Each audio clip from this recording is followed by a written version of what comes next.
आज मैं राजगीर सोन भंडार में आ चुके हैं। यहाँ पे लोगों को दिखाने का मैं प्रयास करूँगा कि सोन भंडार है क्या।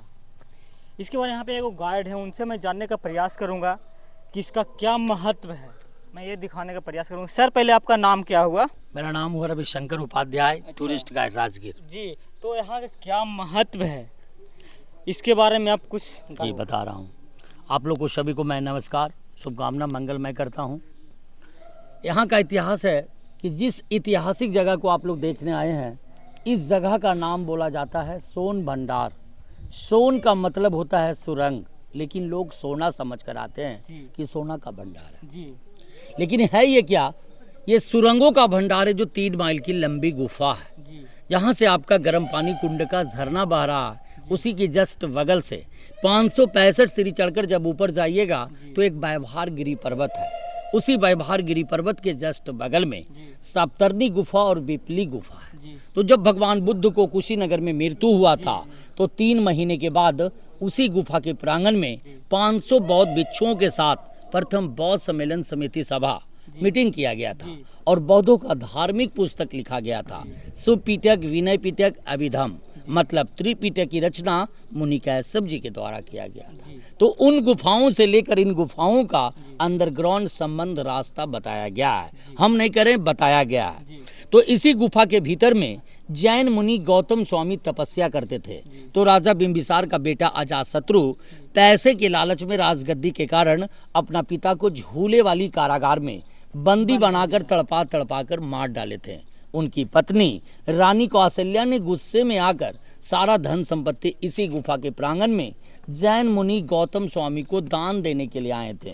लेकिन वो तो साधु थे, उनको धन का जरूरत नहीं था। वो अपने तपस्या के बल पे पत्थरों की चट्टानों से दरवाजा को ब्लॉक कर दिया गया। पत्थरों को चट्टानों से दरवाजा को ब्लॉक कर दिया गया। अच्छा। तो जब अंग्रेज का सत्ता आया खजाना राजा बिंबिसार का जानकर, तो सामने वाली जंगला से तोप लगाकर तोड़ना चाहा, लेकिन टूटा नहीं, काला दाग होकर रह गया। उसी समय भारत का प्रथम वैज्ञानिक डॉक्टर जगदीश चंद्र बसु ने जब गर्म पानी झरना को टेस्ट लिया तो ऐसा अनुमान हुआ कि इस पहाड़ के भीतर में काफी विस्फोटक पदार्थ है, जैसे लोहा, गंधक, आयरन, सल्फर की मात्रा है। उसी से टर्च होकर गर्म पानी का झरना बह रहा है। अगर इसे छोटा डायनामाइट से तोड़ा जाए तो टूट जाता, लेकिन ज्वालामुखी फटता तो आग लगने की भय थी। और गर्म पानी का झरना जब बंद हो जाता तो देश विदेश से जो डॉलर आ रहा है इस गर्म पानी के वजह से आ रहा है। इसी निर्भय के कारण ब्रिटिश गवर्नमेंट 1954 में ऐसा पारित किया गया कि जो धर्म स्थल को नष्ट करेंगे उसे कड़ी से कड़ी सजा मिलेगा, नहीं तो 5000 रुपया का जुर्माना देना पड़ेगा। जी। तो अब लेकिन मुनि भैरव देव साधु ने क्या किया? दरवाजा खुलने का एक मंत्र लिपि कोड भाषा में लिख दिया।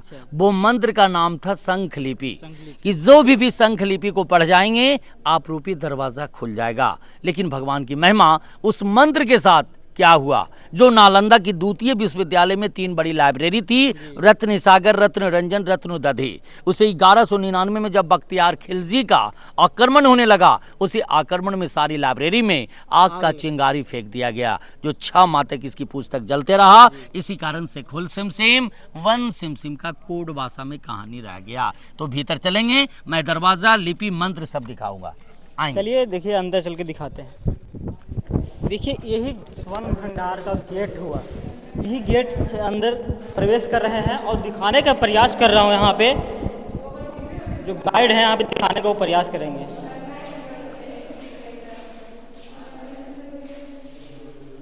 ये दरवाजा है और इसी दरवाजा के पीछे तोप लगाया गया था।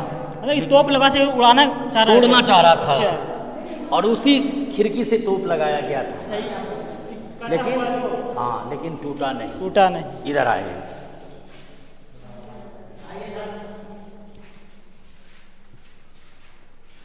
ये मंत्र जो देख रहे हैं शंख लिपि, इसी मंत्र के बारे में कहा गया था कि जो भी व्यक्ति मंत्र को उच्चारण करेंगे आप रूपी दरवाजा खुल जाएगा। लेकिन आज तक कोई पढ़ा नहीं। इधर आए। ये जो प्रतिमा देख रहे हैं 24वें तीर्थंकर भगवान महावीर स्वामी जी।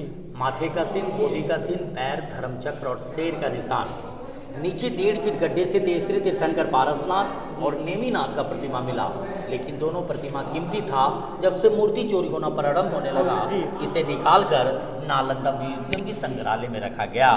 बाहर चलेंगे। ये 2 लाइन का लिपि जो देख रही है संस्कृत ब्राह्मणी है, इसे पढ़ा जा चुका है। जैसे उर्दू उल्टा पढ़ा जाता है, इसे पढ़ा जाता है। निर्माणा लाभाय तपस्योगे शुभ गुहे अरहर प्रतिमा प्रतिशत आचार्य मुनि भैरव देव 3rd परचून एडी। इससे क्लियर से निकलता है बाबू कि राजा बिंबिसार का बेटा अजात शत्रु राज किया। अजात शत्रु का बेटा उदयन यहाँ से राजधानी उठाकर पाटलिपुत्रा में बसा दिया गया, तो कालांतर में जगह खाली पड़ गया। यानी आफ्टर क्राइस्ट 1700 साल पूर्व मुनि भैरव देव साधु ने पहाड़ काटकर 2 गुफाओं का निर्माण किया, एक पश्चिमी गुफा और इसकी बगल में पूर्वी गुफा। और दोनों गुफाओं में तीर्थंकरों का प्रतिमा मिला। उसी तीर्थंकरों में 23वें तीर्थंकर, इनके माथे पर 7 फन का निशान था जो बख्तियार खिलजी ने नष्ट किया। ऊपर भाग कड़ी का निशान, लेफ्ट राइट साइड पिलर, ये छज्जेदार मंडप था जो सभा मीटिंग होता था, लेकिन 1934 के बिहार भूकंप में टूट गया, तो भारत सरकार सुरक्षा हेतु ईंट, प्लास्टर, चूना और पेरिस से इसे मरम्मत किया गया। ये जो देख रहे हैं, जैसे देखने में लग रहा है आपका अशोक चक्र, लेकिन ये जैन धर्म चक्र। लेकिन अशोक चक्र में 24 तीलियां होते हैं, जैन धर्म चक्र में 32 तीलियां होते हैं। एक रानी का फिगर पूजे के हाथ में थाल लेकर किसी मंदिर की ओर प्रतिदिन पूजा करने के लिए जा रही थी। कुछ लिपि अनुमान से ऊपर भी पाया गया, कुछ यहाँ पर भी, कुछ यहाँ पर भी, कुछ गेट के पास। ये शंख लिपि है। शंख लिपि की पढ़ाई आज तक नहीं हुआ। तो बगल वाली गुफा में चलेंगे जहां पर प्रतिमा पाया गया है। ये गुफा जो देख रहे हैं जंगल झाड़ी मिट्टी से ढका हुआ था। तो एशिया महादेश का 2 चाइनीज विद्यार्थी थे, फायान होन्सन। होन्सन साहब जब भारत भ्रमण की, उनकी डायरी के अनुसार जब इसकी रिसर्च किया गया 1905 में, तो डबल गुफा मिला, एक पत्थर का और एक ईंटे का, दोनों ढका हुआ था, आगे बरामदा था। लेकिन 1934 की बिहार भूकंप में टूट गया। जब इसकी पत्थर बाहर किया गया तो ऊपर से गरुड़ भगवान विष्णु का भी प्रतिमा मिला, उसे निकालकर नालंदा म्यूजियम की संग्रहालय में रखा गया। कुछ शंख आकार का लिपि बाहर में भी पाया गया है। तो शंख लिपि क्यों बोलता है? जिस तरह से शंख हम लोग पूजा पाठ में जो फूकते हैं उसी आकार का बना हुआ, इसी कारण से इसे शंख लिपि के नाम से जाना जाता है। भीतर में आएंगे।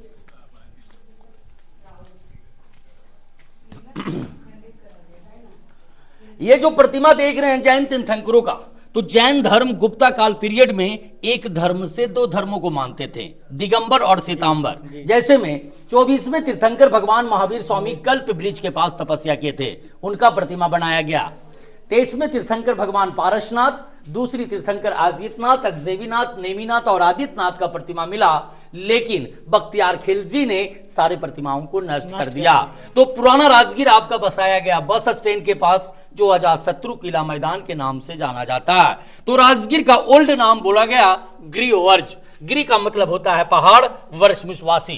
तो राजगीर 5 पर्वतों से घिरा हुआ है, जैसे में विपलाचल, रत्नागिरी, उदयगिरी, सोनागिरी और व्यवहार गिरी की नगरी में ये सोन भंडार गुफा है, सुरंगों का भंडार है, जैन मुनियों का साधना गिरी है। जो लोग खजाना समझ कर आते हैं, अफवाह है, दंत कथा है, क्योंकि अंग्रेज सरकार इतना बेवकूफ नहीं था। गया से कोडरमा रेलवे लाइन बिछाया, 7 पहाड़ काटकर बम्बे बिछाया, तो ये पहाड़ काटने में क्या था, और बोर्ड पर साफ लिख देता स्वर्ण भंडार, लेकिन सोन भंडार लिखा। इतिहास है सर। इसी इतिहास के सामने मैं जय राम कहता हूं। जय भारत, जय हिंद। देखिए, इनको बताने का मतलब हुआ कि सोन भंडार था, ठीक है, लेकिन स्वर्ण भंडार लिखा गया। मैं यही कहना चाहता हूं कि मेरा प्रयास कैसा लगा इसके बारे में जानकारी देने के लिए, तो आप लोग कमेंट बॉक्स में जरूर बताइएगा। जय हिंद, जय भारत।